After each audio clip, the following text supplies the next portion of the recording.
Over the last 2 decades, scientists have found thousands of planets elsewhere in the universe. These are called exoplanets. As we get better and better at finding them, we need ways to narrow down the ones most likely to support life. 2 NASA rocket teams are working to do just that from Australia. Their mission? Study a special pair of stars best seen in the southern hemisphere and propel humanity's search for habitable worlds into the future. I'm Miles Hadfield, and I'm following these rocket teams to Australia to show you what it takes to launch a rocket and make groundbreaking scientific measurements. Hang on tight. We're going on an adventure, high above, down under.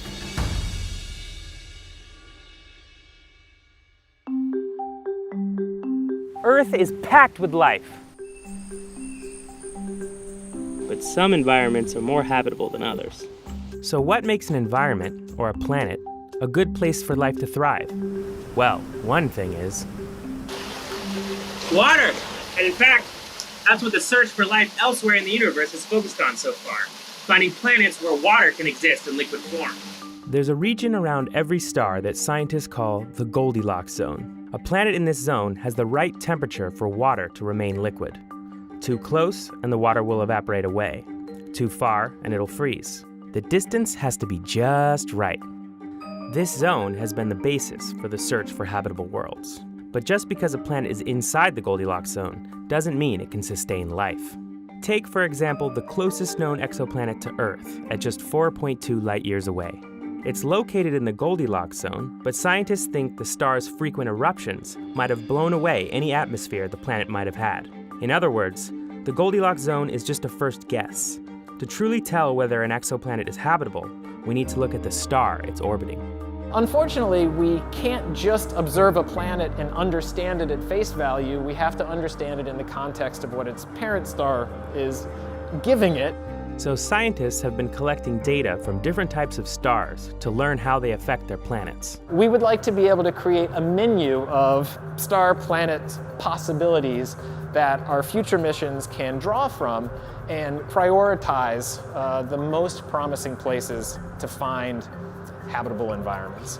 The next item to be added to the menu? Yellow stars. We're looking for something around 5 billion years old, an average size. Wait a second, don't we have one right here? So why not use the sun?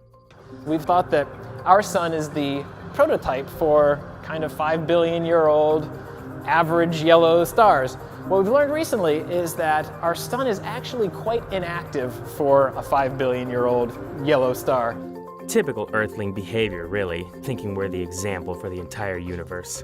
But it turns out, yellow stars are found throughout our galaxy, and they tend to erupt with life-altering activity more often than our sun does. So, if we want to understand if they can still support life, we'll need more data than our sun can give us. That's why 2 rocket teams are looking to Alpha Centauri A and B.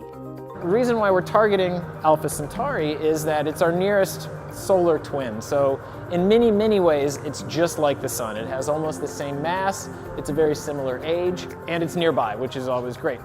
And with the help of NASA sounding rockets, they'll capture light from those stars that doesn't make it to the ground.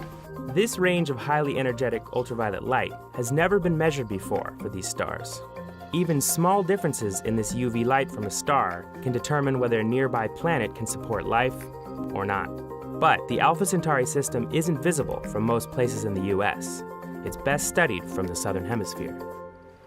That's why we're here in northern Australia, in the traditional homelands of the Yolngu people. They've been observing the stars here for tens of thousands of years.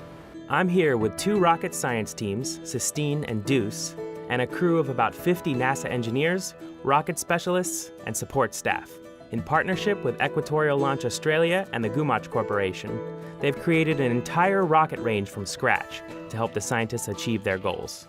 In this series, you're going to meet these teams and follow their quest high above the Australian outback to see what it takes to make these first ever measurements from our closest stellar neighbors. We're going behind the scenes to learn more about the science of habitability and what goes into launching a rocket, dodging venomous snakes and crocodiles along the way. But first, we'll take a look at how this brand new rocket range came to life with the help of the Yolngu people, who have been observing these stars for millennia.